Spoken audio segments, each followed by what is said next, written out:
Hello, everyone, and welcome to this week's edition of the Village Law SEQFC preview show. My name is Darren, and I'm the admin of the Facebook page called the SEQFC. That's what we call ourselves. We're just coming up to 18,000 members, and no one slagged us off this week, so I don't have any disparaging names to call us.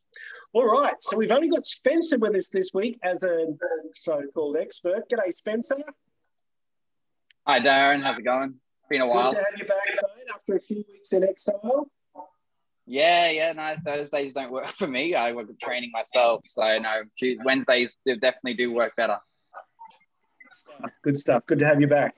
All right, now we've got heaps of guests tonight. We'll start with, we'll go with Danny G at Holland Park. G'day, Danny. G'day, Darren. Good evening, everyone. How are you, mate? Going well, thank you. Yep. Yes, I see the Hawks are getting on a bit of a roll there. Must be nice. Yes.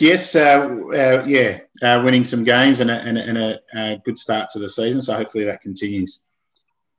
You just should have stopped after. Yeah. We've also got Jason Hall with us, who's from. This is how dedicated he is to the show. He's checking in from Adelaide. Just got off the plane, Darren. Good to be here again. Haven't been on this year, so good to be back. What are you doing in Adelaide, mate? I'm on the board of the Australian Power Institute. I have a job outside of football, so as most of us have to. So we got a board meeting down here, and there's a bit of a residential school going on for a lot of students and engineers from the electricity industry in Australia. So I'm just down here in conjunction with that as well. Good stuff. All right. Well, I hope you have a good time in Adelaide. Are you a wine drinker? No, I'm not, but I'm actually at Glenelg. I've never been here before. It's pretty cool on the jetty. Yeah. Good stuff. All right. We've also got Brett Budwee, who's the coach of the Palm Beach Sharks and what do you call them these days? FQPL 3 South Coast. That's a mouthful, Butters. Yeah, mate. How you going? Yeah. Somehow we lost our Gold Coast title and we gained the South Coast title, so all good. Yes, I think they might give it a couple of years once people forget the name Football Gold Coast and Football Brisbane, and then they might hopefully switch it back. I hope so. And we've got two more guests with us, but they're from the one club. I can't tell you the number of times that I've messaged North Brisbane Football Club and said, hey, come on the show. We've finally got someone. We've got head coach, well, not only one, but two. We've got head coach Fiore and Rue. Rue, are you the captain of the team? No, I'm assistant coaching Fiore this year. Okay. Yeah, Rue's assistant coach. How are you tonight, guys? Yes, good to have you with us. Sorry? With us, and it's great to see you flying the flag for North Brisbane. Thank you. A long time. All right, now we'll come back to you guys a little bit later. Just want to start with the Mpl. And look, I don't want to delve too much in this competition this week, given the guests that we've got. But Capalaba, what a roller coaster they're riding on the weekend. 9-0 down in a relegation battle last weekend. And then they were 2-0 up against Lions last night before going down 3-2. Spencer, that's crazy. I don't think it really changes what's going to happen to them at the end of the season, but yeah, a bit of a turnaround there, absolutely. To be up 2-0 against Lions, that's look. They are a well-drilled defensive team, Lions, and obviously well-drilled in attack as well. So they obviously showed the weakness part of the weakness part of their defense, but they obviously showed their attack coming back and winning that game. So, yeah, interesting times for obviously Lions. They've actually got a weak point. They did start the season relatively slow, but Capalaba, I think, look, losing 9-0 in any NPL game, I think, really shows that you're a relegation candidate, to be honest. Long season for the Bulldogs. All right, so just quickly looking at this weekend's fixtures. The big match, Gold Coast Derby. Butters, I'll throw you in here, mate. Gold Coast Knights against Gold Coast United. United looking a bit better this year. Yeah, mate. They're both looking quite good. You know, I've seen some of Gray's signings. They're decent players that have come up. But they're always tight games, these derbies. So, there'll only be one goal in it, I reckon. Yeah, I think Knights have kind of fallen off. Shown a dip to it the last few weeks. So this might be the game that'll get them fired up again as well. Where's it at, Darren? Where's the game at? Is it at Knights or Gold Coast United? It is at the Croatian Sports Centre. Oh, they're tough to beat there. Fancy them for the win? Yeah, I think. Just for the home ground. Good stuff. All right, so quick look at the Mpl Women. And this weekend, I don't think they're playing this weekend. Is that right, Jason? Is it a Mother's Day week off for the women? Our girls definitely aren't playing. We were supposed to play, but they had the games rescheduled because of, I think there might be state titles or something with a lot of the schoolgirls away. That's true. Good stuff. All right, let's talk about the FQPL, Jason. The Thunder. It's been a good start, but you had a loss on the weekend, yeah? No, we didn't lose on the weekend. We had a bye on the weekend. We lost last night against Southside Eagles. We had to drive down the middle of Brisbane at Tuesday night and got a red card in the first half, which didn't help. We got behind 4-0, and as we have making a bit of a habit of doing, launched a comeback, but we couldn't quite get there. So I ended up going down 4-2 to a pretty good Southside Eagles team. Our league's very, very tough this year, very even. Any team can beat any team. When you had so many outs in the off season, the players that you brought in, they're all local lads? We really haven't brought too many players in. It's really just our younger players stepping up from under 18s and under 23s. Obviously, Pasquale DeVita went to the Gold Coast Knights, and we got a replacement visa player for him, Fernando Perez Rodriguez, who's been around a few different clubs. He was at Capella Bar last year, so he stepped into that visa spot for us in the midfield. But he's really the only player that's sort of come from for somewhere else. All the rest have been, we've got a couple that have come out of the local league, and then the rest of all just our young players stepping up. I think we've got a very young team. I think the average age of our team most of this year, our starting team's been about between 20 and 21, so pretty young team. And you're taking on the Knights this weekend? Yeah, Ipswich Knights this weekend. And like I said, bottom of the table, and we're up near the top, but that means nothing. Before last night, if we had a won last night, we would have went to equal top with Redlands, and Southside Eagles were equal bottom, and they rolled us. So our league, like I said, I think like a lot of the leagues this year are really starting to level out, and it's any team can really beat anyone. I'm just watching the results tonight too, and Mitchie and Rochdale are one all at the moment. Mitchie have had a pretty tough start to the season, and Rochdale have been on fire. So yeah, it's hard to predict results in our league. What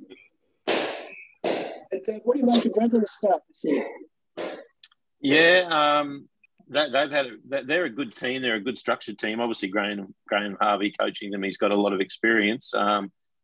We've played Redlands, so we've played most teams. There's a few Knights, Mitchie, and strikers we haven't played yet. But we had a 2-2 draw with Redlands. We were up 2-0 and probably should have won that game. But they never quit either. They come back strong, and like I said, very good, well structured team. Good at the set pieces. They play to their strengths. Like they're good of dead ball situations, so they play for that a lot. But yeah, look, they're going to be tough. Obviously ourselves, Rochdale, Strikers, and Redlands have sort of got a little bit of a break on the others, but at the moment. But like I said, anyone can beat anyone, as we showed last night in our game. Right. Butters, I'm going to come back to you now. We'll talk about the FQPL 3 South Coast. You guys, third on the ladder at the moment, equal second with a game in hand. So what do you make of the season this year? Mate, I think we're actually top of the league now because Rabina had a postponement on the weekend and we played Sunday. But yeah, mate, look, the league sort of there's some big scores, 9-1, 10-1 on the weekend. There seems to be a bit of a gap between the top 3 or 4 teams and the teams under, which probably isn't good for the league. But, you know, you just got to go with what you got, and hopefully the pyramid will work itself out in a few years. Yeah, so there was a big restructure at the end of last season, wasn't there? Yeah, so Surfers Paradise went up, obviously, which took away from the league. And Tullabudra and I think it was Tweed originally come up, but Tweed dropped out. So, yeah, there's some big scores. So what's the feeling in the league this year without Surfers Paradise? It's a little bit different for us, obviously, because they were our biggest rivals in the league, or were for the last couple of years. Yeah, look, it's a bit disappointing, to be honest, that we don't have our title anymore as Gold Coast Premier League, and we're just the South Coast League. And, yeah, we've lost, you know, our best team over the last few years has gone up. And so, you know, it's really, the league's taken a little bit of a hit. But, you know, the idea is to get promoted and follow the pyramid up. So, yeah, for sure. And do you have that ambition this year? Yeah, definitely. I think as a team, we've been improving over the last 4 or 5 years. And you know, the boys that I started with 5 years ago are now men. So we're tending to do what Surf has done over the last couple of years. And when they really put teams away, you know what I mean, 5, 6, 7-0, we've sort of taken that on this year. And you know, we're playing for the full 90 minutes. We're a bit relentless in that way. So it's good to see. And you're taking on Burleigh Heads this weekend. Yeah, Burleigh Heads, which is, you know, traditionally a tough game for everyone over the last 10 years, especially me as a coach. I've probably only beat them a handful of times. But no, they got our ex-captain Dan Smith there. So, and you know, the ladies coach from Palm Beach, Alex Pynchon, he plays for Burleigh as well. So there's a little bit of crossover there. So it should be a good game Friday night. And just a very quick look at the FQPL4. We see Tweed United on top.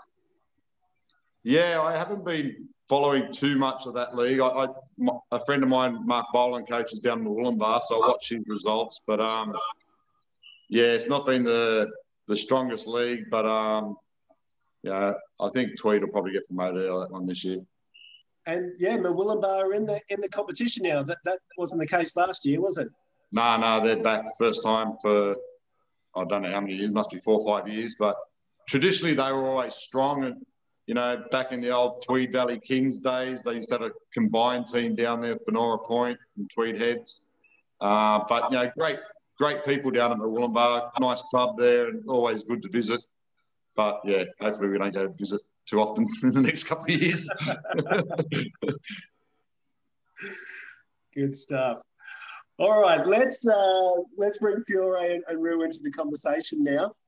North Brisbane, just tell me, do you guys have a nickname? Okay, Aces. You are the Aces. We are. Little rumours in the next year or two we'll be getting an animal of some description to stay away from the cards. But it's basically... the highest cards are the Aces. I don't know even who come up with that, but sounded good at the time, I guess. Yeah. So, and you're flying in your competition so far this year, but you had a great year last year as well. So tell us what's happened at the club. Well, basically, we finished 5th last year, and they took the top 4 teams out of our league and promoted them, and they put an extra 4 teams in. So we finished 5th. So and we've strengthened the team considerably. So I guess there you can see the results. It's sort of black and white. So yeah, having a ball. Girls are great. They're really loving everything, loving working. They want to work more. Put it this way, last year, not once did I have every single member of the team turn up to training on any night during the season.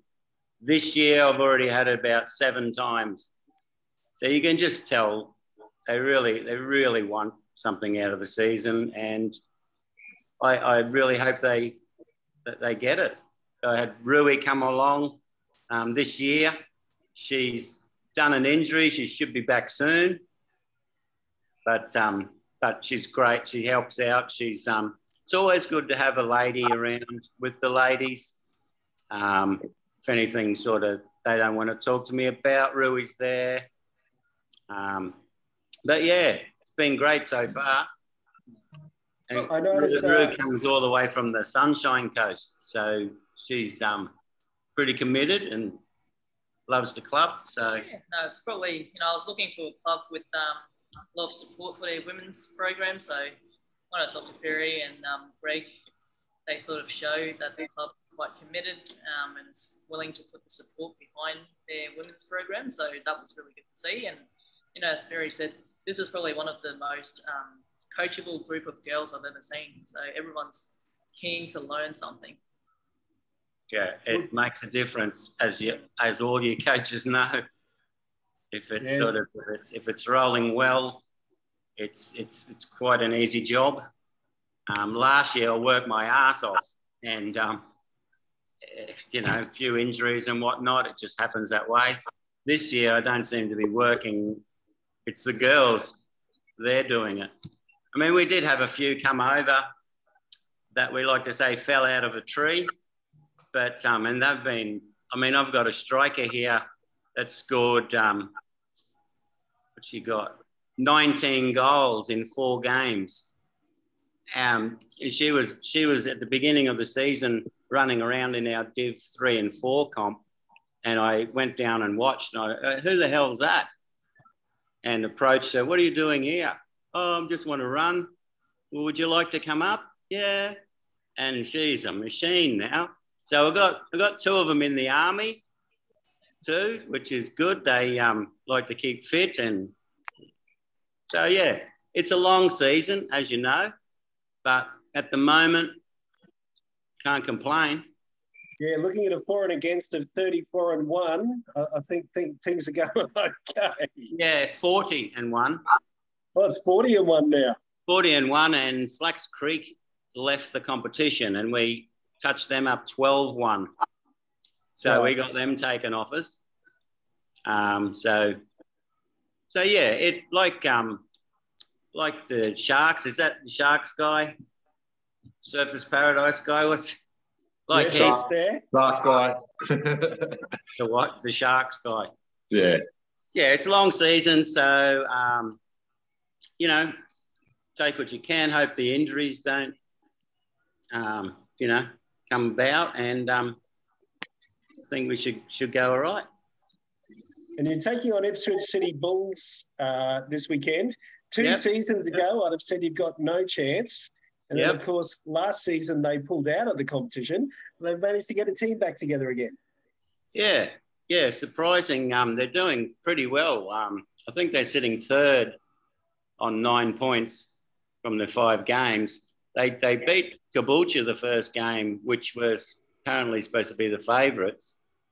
And then you think, whoa, what happened there? Looking up a little bit of research and whatnot, they didn't have the players and whatnot out there on the day. So you know why. But, putting a team together is very hard. And first year, they're doing extraordinarily well. I didn't think they'd win as many as they're going to. So, Spencer, Springfield United have a team in this competition. Yep. Taken any notice? Yeah. We beat them 8-1. That's our only goal that we conceded. So I remember that one well. There again, they've been a team in the lower division. So you can see them. They all sort of bond together or whatnot, but I think they're not quite in the league yet, but improving. They just had 3-0 to Mount Gravatt. So improving. They won't finish the bottom. They'll probably knock North Star off as well. So, and first year, again, if they can hold that, add a few players, you know what it's like. Away they go. Spencer, what's your take on that, mate? I knew when you mentioned Springfield, you were trying to get a reaction from me. Look, it's a project. So this is their first year in, obviously the competitive mindset. It's been made clear that it is a building year for them. But the weird thing is, so they went through preseason. They had a solid preseason, a competitive 1-1 draw with UQ, who are absolutely flying in. I think it's FQPL 2 at the moment for the women.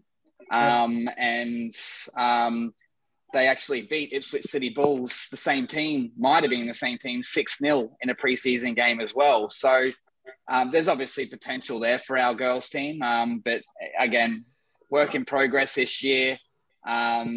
See what next year brings. And we'll go from there. All right, good stuff.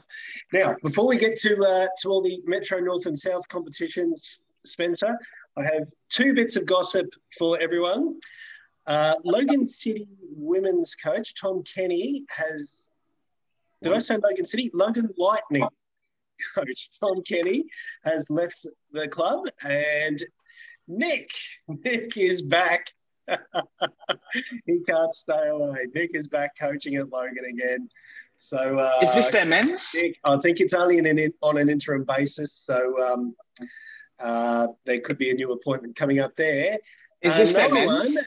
One, Vedran Begovic has left Brisbane Strikers for personal reasons. Okay. So I think it's the women, mate. I'm not sure. Darren, is that the men you're talking about? Croydon? That's the women's team. Yeah, women. Okay. Yeah, women. All right. Bring back Cozzy. Cozzy. And Vedran Begovic has left the Strikers. So their assistant coaches have stepped up in the interim there. Any reaction to that, guys? I heard Salvo, that Salvo Satulli was pulling the reins there now. More than likely. More Salvo. We play him in 2 weeks, Darren, so I'll give you an update then. Darren, I know Danny's on and you haven't done FQPL 2 yet, so I need to get an iPad charger. So are you okay to do FQPL 2 and I'll run and get a charger?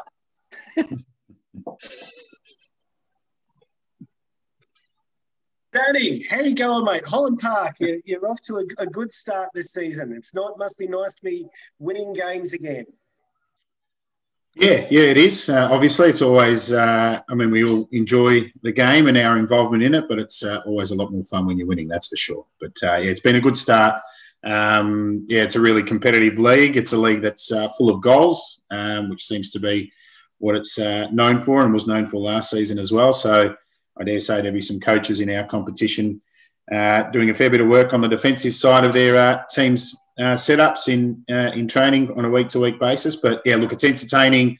There's some really good players in there and some good football played. So, obviously Albany Creek and Surfers are sort of have broken away a little bit. But, even this week they were both, pushed all the way and Surfers got a last-minute winner against North Star and Albany Creek dropped their first points at Sanford. So, and we've played both recently and again, both very good teams, and we were probably a little bit disappointed not to get something out of at least one of those games. So, look, it's a competitive league and we're a very different squad this year and still coming together, and hopefully we can maintain the reasonable start we've made.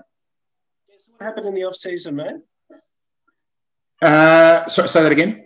What happened in the off-season? What moves happened? Yeah, look, we were prepared to go with a lot of the same players, but when a team is relegated, players think that the grass is greener, and a lot moved on. We didn't really move anyone on; everyone moved on of their own accord. I think we've got maybe 2 left from last year's squad, so it's a wholesale change. We've been pretty active in the types of players we wanted to recruit, and so far, it appears that we've done well in regards to what we brought in, both quality wise and a bit of experience. We were very young in the last couple of years in QPL 1, and it's probably at least now my third year at Holland Park is the most experienced group we've had. And not that it's an older group by any means, but there's just some boys in an age bracket where they know what it's about and can deal with perhaps challenging and difficult moments in games or in seasons a lot better. Do you feel like the club's at the right level now?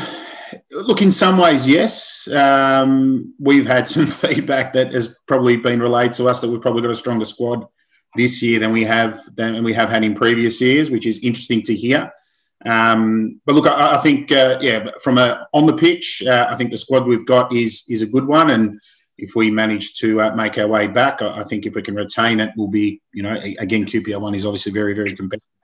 But look, there's areas around the club that definitely need some more work, and the committee is very hard working, and they're trying their best. We've had a change of TD in recent times, and these sorts of things. So, the club is working towards obviously building and improving all the time, and the facilities being developed a little bit, being sort of spruced up, and looks a lot more like a boutique type little facility for these sorts of levels, which is great. So things are happening and slowly sort of adapting and realising what being a competitive club at QPR 1 or QPR 2 level is about. So it's good to see that there are developments. It's a bit of a slow burn, but we're getting there. And you've got a bit of an event happening this weekend. Yeah, we have. So I've got the shirt. The club's aligned with Small Steps for Hannah, obviously for a worthy cause, and tying in with the Mother's Day weekend. And it was an event, and it was a weekend that the club did run last season as well, with a home game. So our women's team, I think our women's Metro 4 team, are playing against Lions on Saturday afternoon before our 23s, and then the first team we're hosting Virginia, and I suppose it's the Hannah Clark Memorial Shield that is played for. The club asks for a home game on this weekend in order to I suppose, promote the charity and the cause. All the money raised through raffles, I think all the details on the club's Facebook page, and tickets can be purchased through, the raffle tickets can be purchased on the club's Facebook page, and everything goes to the charity. Nothing's for, obviously, the club. So it's a worthy cause, and people are encouraged to, bring friends, family, wives, partners. Obviously, it's really promoting, all the right things in relation to prevention of domestic violence and all those sorts of things. So everyone's encouraged to come in pink. Obviously, the coaches can't wear pink because our playing strip is changed for the day in pink as well. So, we need to be in a slightly different colour, which is why I'm wearing this polo shirt here. So, so it's a worthy cause, one at the club. Amazing amount of work by our volunteers at board level that have, that are supporting this charity, and Hannah's parents were at the game last year, and we had a lot of media around it last year. I'm expecting it'll be the same again, but lots of events on the Saturday that'll obviously allow people to make the most of the day and contribute to what is, again, a very worthy cause. There's a family connection to the club? No, not that I'm aware. I think obviously, the unfortunate incident occurred in Camp Hill, close to the club's grounds, and obviously, Holland Park 900 odd playing members. So there was some links to the family itself from some of our members in the club, but nothing specifically direct. It was just a cause that our club wanted to support and get involved with, and this is the way they try and do it. Oh, excellent. Well, best of luck. Hopefully you get some big numbers and you're taking on Virginia United, yeah? Yeah, so at home to Virginia this week. So, look, Virginia are a tough side. They won the first two and have, come back to the field a little bit. But obviously Matt Proctor has them playing a really good style, and they're a difficult team to play against. So, it won't be an easy game, but we actually had Brisbane City on this fixture last year, so it might be a bit of obviously a different type of setting on this occasion, but we'll wait and see. We've got a full squad to choose from, so hopefully the the boys put their best foot forward and we get some good numbers down to the game as well. Correctly, you never had a full squad to choose from last season. Look, it's probably only the last 2 weeks, but yeah, last season was something that was out of the bag. We went through 4 goalkeepers last season. It was like nothing I've ever experienced. So our first choice is still in goal, so there's progress already.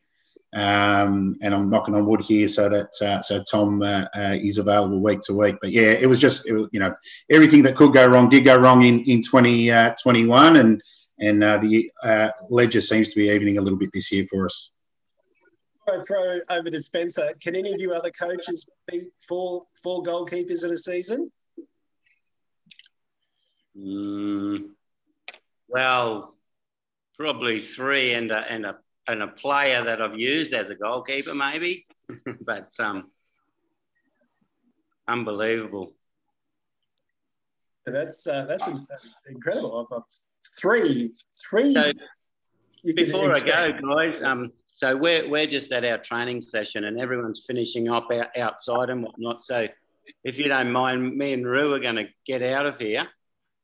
Before I go, though, do you know what's going on with the Football Queensland website, the one that does the tables? Anyone? Anyone? No? No. You're talking to the wrong people. Yes, I know. It's hard because you're sitting there looking at results and you're wondering what the hell happened there. They must have players out or whatever. But anyway, but thanks for talking, guys. They're running amok outside, so I'm going to go. Thanks very much. Thanks a lot. Well, thanks for coming on the show. Come back on in a few weeks or something. Thanks, Fiore. Thanks, Rue. Okay, Butters, what's your record for number of goalkeepers, mate, in a season? 3. 3? 3. Jason? Yeah, I'm still here. Sorry. Just room service showed up while you were talking to Danny. Yeah, look, actually, strangely enough, this year we actually had 4 goalkeepers signed for our first under-23 squad, which you would think would be way easily sufficient. And we had to bring our under-18 keeper up to play under-23s the other day. So with 4 keepers, we only had 1 that was fit and available to play. So goalkeepers are a strange breed, So, some years you go through with 1 and you never get any injuries and someone has to sit on the bench for the whole season. And then other years you can't find enough. So it is strange. Just while I've got the floor too, I might just add, we've just to support Danny, I think they're doing some great things at Holland Park. We've actually played Holland Park twice this year. Even though we're not in the same league anymore. We had a pre-season game against them and then an FFA Cup game, and they actually beat us in the pre-season game, and we got one back in the FFA Cup game. But yeah, they're playing a good style of footy, and yeah, it's good to see Danny. Good to see you getting some rewards.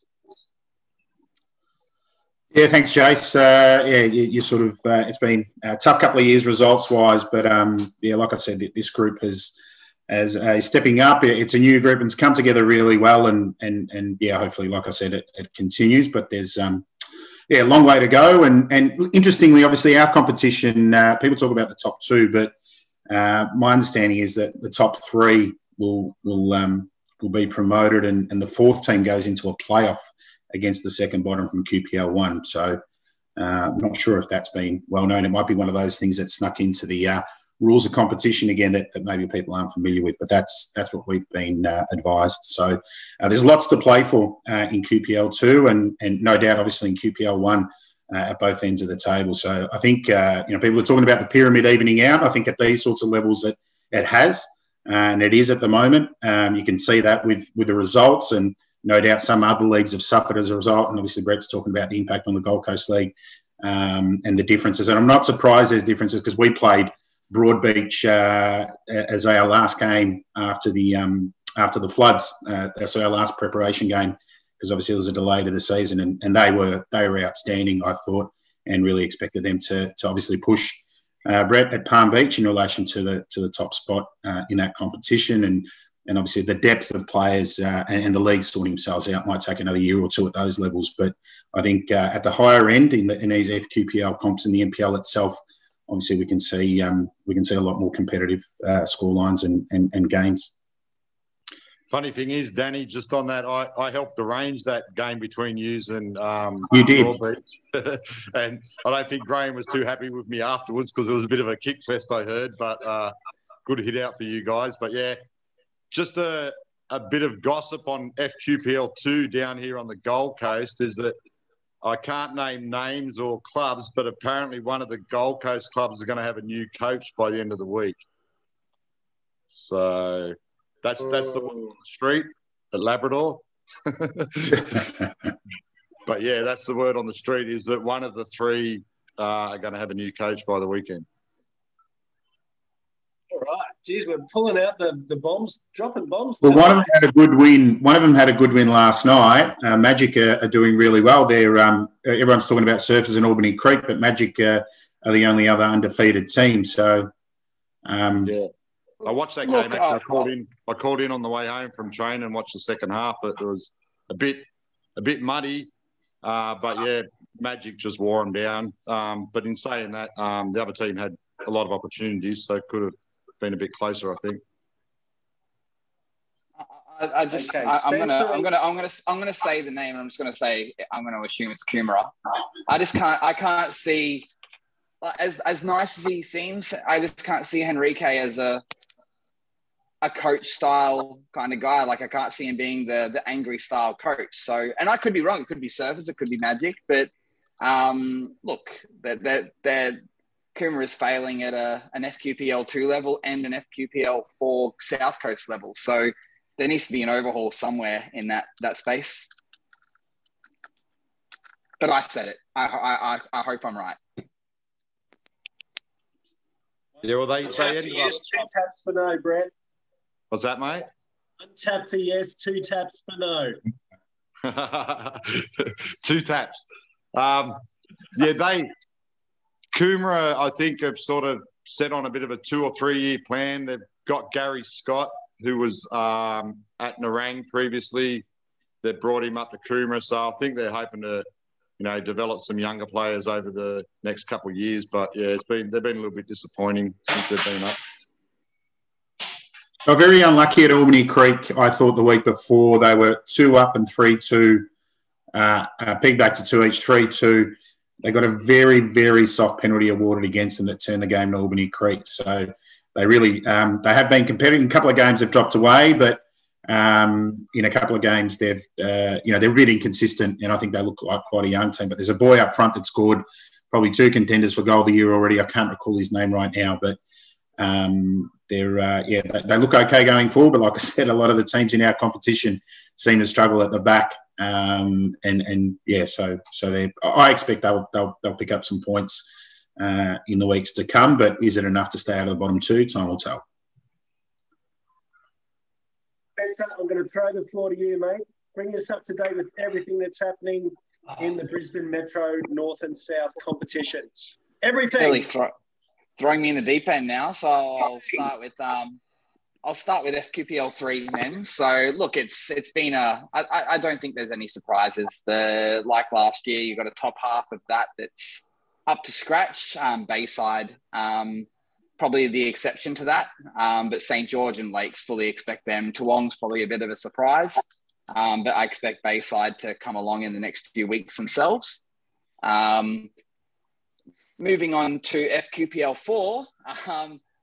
Look, I think like last year, it's a very intriguing league, probably the stronger of the 4 metro leagues. North Brisbane, they're flying in both men's and women's, obviously. Had a loss last weekend, but bounced back this weekend. Logan Metro, who I also expect to be promoted, possibly with them or possibly a Redcliffe. Redcliffe are flying. They started the season a little bit average, but have really gotten 2 big results, including an 8-2 win over Darren Luton's North Pine. And then Ipswich City Bulls got their first win on the weekend as well. FQPL Fires, so Springfield United, got a bit of the wake-up call they needed against Tarragindi. That's not a knock against Tarragindi. Tarragindi are a very, very good side.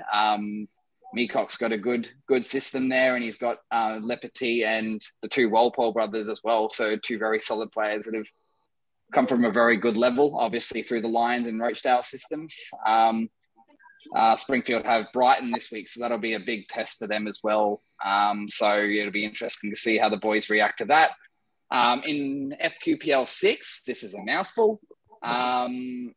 Ridge Hills absolutely flying. Parkridge a surprise, but they actually play each other this weekend, so it'll give a good indication as to where Parkridge is actually at. Old Bridge have a few games in hand, so I'd expect them to shoot up the ladder, especially with the money that they've spent. Deception Bay, I don't know what to make of them, but I just want to mention Yeronga. I expect them to have a solid second half of the season. Wouldn't mind getting Danny's take on Pablo Alaves signing for them as well. From Holland Park, obviously. I'm not sure whether Danny was there when he was there, but yeah, no, Pablo Alaves is signed for Yeronga, so that'll be a decent signing for them for the next 3 quarters of the season. Yeah, Pabs. Pabs was with us at Holland Park last season, and looked at, I think, a great signing for Yeronga. They've got Marty Sekulic there as well, who did pre-season with us, and decided to, obviously play at a level that allowed him to commit to, given I suppose some of the higher commitments or more commitment of FQPL too. So he's a good get. Obviously was out of the game for a little while, but has NPL experience. And putting Pabs in that squad, Pabs, a great guy, and then adds on field as well with his experience and still fit and still quality. So I've no doubt he'll add some pretty good value to the Yeronga squad for FQPL 6. Yeah, definitely expecting a good. They've had a shaky start themselves, like two wins across the 2 wins, two draws, 2 losses. But look, I fully expect that to fix up. They've got his name always escapes me, but the guy from Caboolture, they've got him as well. So they've got a very solid foundation to build a squad around over the next few years. Whether or not they're chasing promotion this year or not, remains to be seen, but that's becoming a relatively tight league as well. But Ridge Hills look way too strong in that league. All right, well done, Spencer. Nailed it. Very I have to mention that during this show, I've had a couple of messages from people saying, has Veteran left the strikers?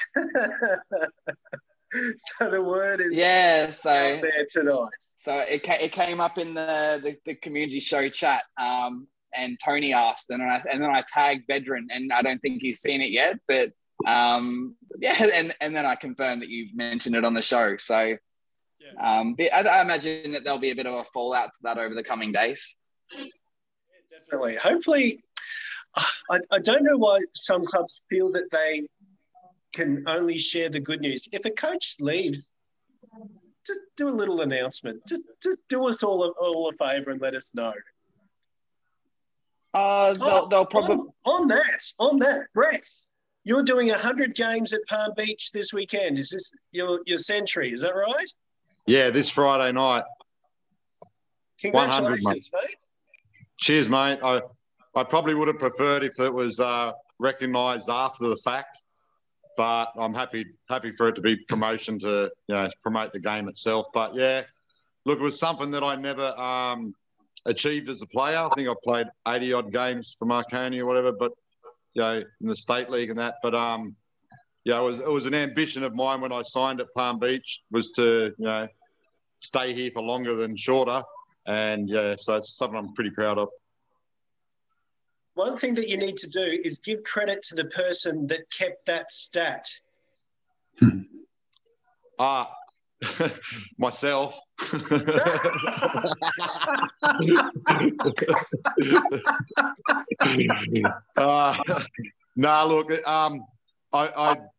me and the lady who runs the lady side of it, Jess, we sat down and went through it all, and she's better on the internet than me, and it worked out that it was 100 games this weekend.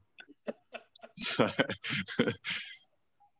you got self-promotion, Darren. You got to look after yourself sometimes, mate. Pat on the back. That's it. No, it's good to see that there are certain clubs that do actively keep stats. And just off the top of my head, Penn Power and Easts. are two clubs that I know that are always will mark their occasions. I think Logan are pretty good at it as well. So, yes, if there's someone out there that's statistically minded, give them a job to do and keep those sorts of stats, because I think it's great to commemorate the occasions. Agree. Well done, Lee. That's in this day and age a really good effort, and good luck. Hopefully you can mark it with a win. Cheers, Danny. Appreciate that. What's the most you've ever racked up at one club, Danny? Probably not far off 100. I had 4 years at Moreland Zebras as a first team coach, and had 6 years as a player there as well. So I've got a gold watch here somewhere that they were good enough to pass on. So yeah, and this is now my 3rd year at Holland Park.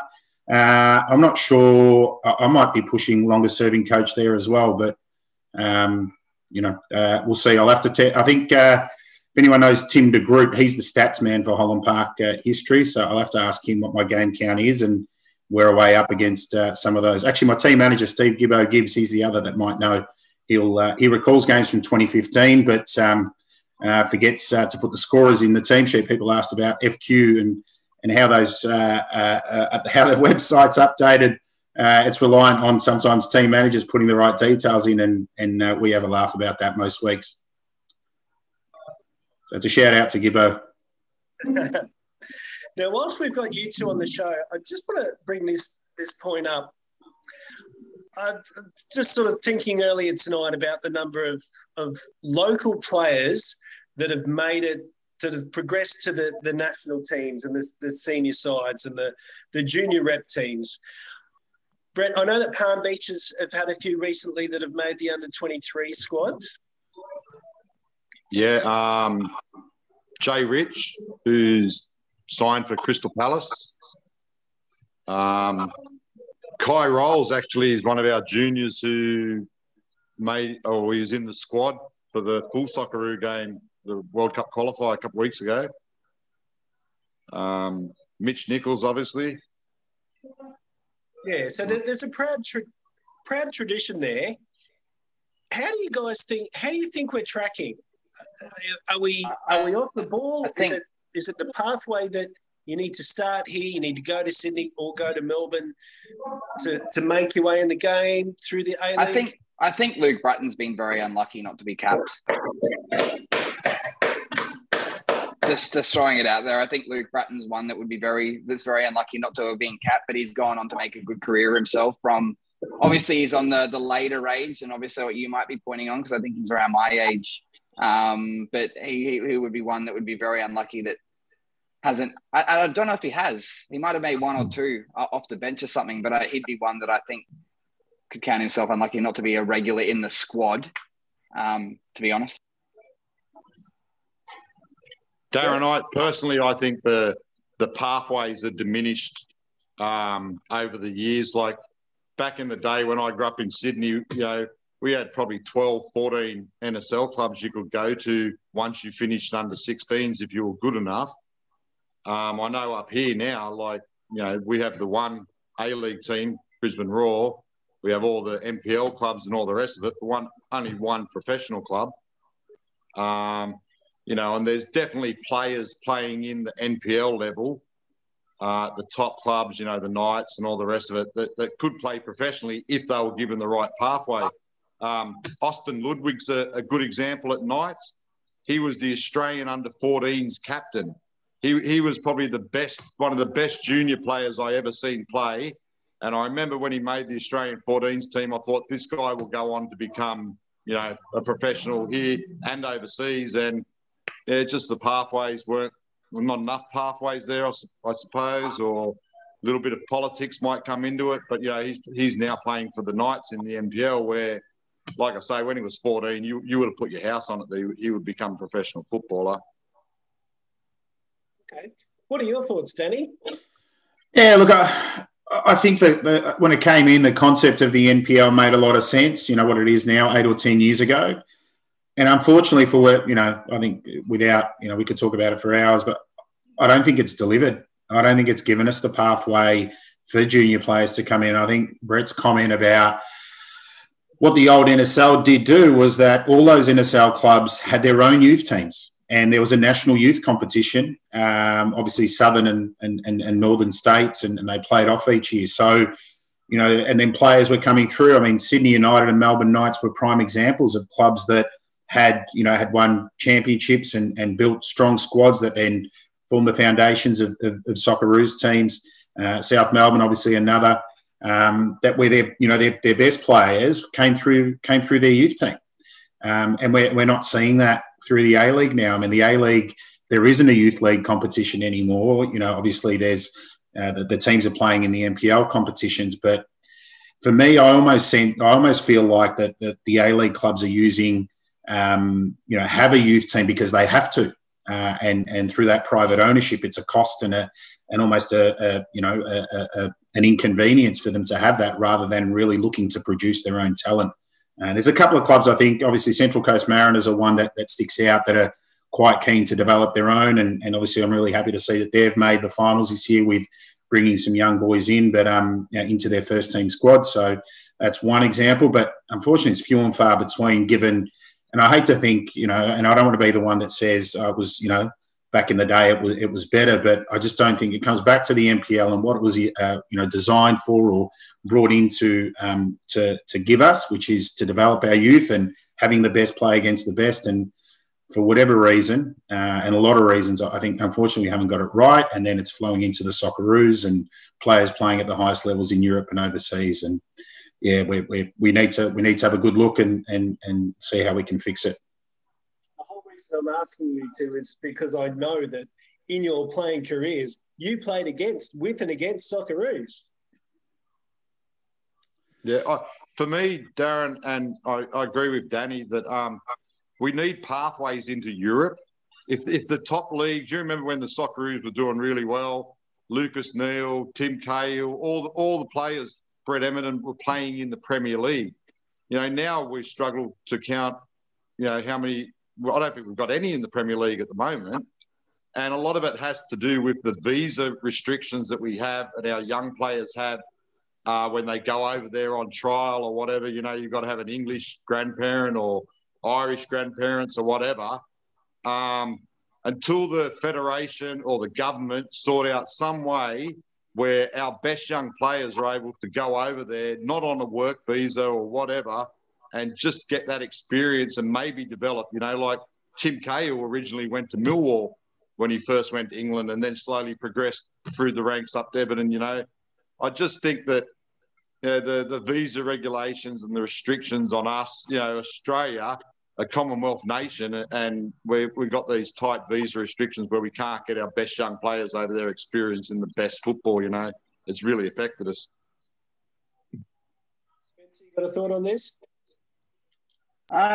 Just touching on, I guess, the A-League youth setup. So I think that the plan when they set up the youth league was to obviously promote youth from within the clubs and whatever. And look, Brisbane Roar have done it a little bit well. Mariners have done it well. But I think if they're setting themselves up to go into a youth league system, I do think that these players need, and look, it's not about money, but a lot of these good young players are going to clubs like Knights, going to clubs like Lions, on the basis that they're getting paid significantly more at those clubs than what they would by playing in a raw youth system. So if you're playing in a raw youth system and you're committing a full-time job to continue that training and only getting paid $150 a week, opposed to the $6,000, $8,000, $9,000 a week at what you get at clubs like Lions or Knights or whatever, I think that's one of the key problems as well. If you're a young player and you're committing those sort of time, you need to be rewarded with a full-time salary or a full-time wage to do it. I think it's a fantastic point. I really do. I think someone else mentioned. It may have been Keegan that's moved from Raw Youth to Olympic and was on the verge and may have made a couple of appearances off the bench last season in the A-League as well. So in saying that, I mentioned the Mariners because they've obviously had some success this year in that they're going to play finals. I think what Mooney's doing and obviously the job Grossi's doing with Raw Youth Team is fantastic. They're playing some good stuff. There's boys stepping into that A-League team now, and I think the Raw A-League team probably, hasn't gotten the results this year that they'd have hoped, but I think they're going to be better for the run. I expect next year that they'll push up, and if the right recruiting can be done to complement the young boys coming through, then hopefully they're going to be like the Mariners and maybe playing finals this time next year. I just don't think the other clubs the other A-League clubs aren't developing, and it keeps coming back to the NPL clubs, but I'm not sure that's fair. This whole discussion about because in Victoria, for example, Victory and City youth teams and Western United's youth team are playing in Mpl 3 because they had a promotion relegation there, and they're saying, well, it's not right, those kids aren't going to develop. But that's what the results have. They've filtered down the pyramid because their results haven't been good enough to compete at NPL and NPL 2 level. So that then tells me that Victory and City aren't doing enough to develop those kids and to have them ready for senior football, so they are playing at the highest possible level through the pyramid. So I think there's improvements everywhere that can be done, but I think going back to what's happening at Raw, I think is a step in the right direction. It's great to see local talent filling a number of spots in the A-League squad. The A-League put out an article last week showing that our competition promotes more youth than any other competition in Asia. And I'm pretty sure that there's some financial reasons why that's the case. However, it's still something to hang your hat on. I think at this stage, and there you go. That's a great stat there and a great report. I'd be interested to know if that's a post-COVID stat and how it would relate to pre-COVID. Yeah, that's true. That's true. All right. That's been a bumper show, Spencer. Thank goodness we didn't have Tony on or Liam. It would have been a 2-hour show. Yeah, no, it's been a big one. Been a big one. It's I think that having it all together encourages more people to come on. So obviously I haven't been on the last few days, but no, it's been a great show. Good to be back. Back to Wednesday nights now. All right. So thank you to Fiore Rue and Jason Hall from the Southwest Queensland Thunder, checking in all the way from Adelaide. They've left us earlier. So thanks to those guys. Brett Budwee, Danny G, thank you for your time, guys. Thanks, mate. Thanks for having us on. Cheers. Best of luck this weekend to both of you for your respective causes. Thanks, Darren. Mate. All right. This has been the Village Law SEQFC preview show. Woo, big one. We'll see you next week. Oh, here we go. End it. There we go.